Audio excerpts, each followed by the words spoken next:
মুই কেমন করে সন্তরার রস বানাম দেখেন, কি কি দেন ভালো করে দেখেন। সন্তরার রস কেমন করে বানা লাগে। কমলা এই সন্তরা দিনু, মুকুল দেনা দিনু, এলা দিন এই যে বিট লবণ,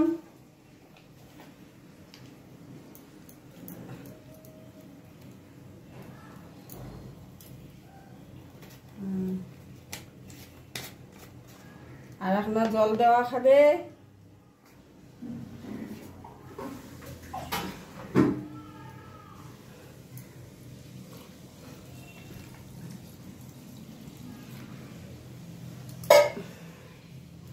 এই যে তারপরে মিক্সিতে দিয়ে তারপরে হবে সন্তরার রস।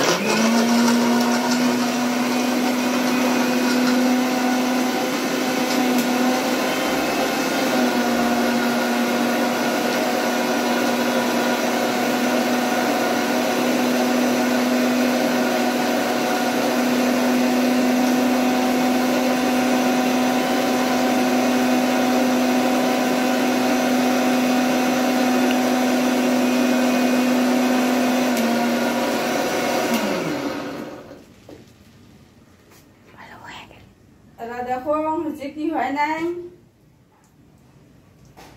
এই যে হয়ে গেছে সন্তরার রস।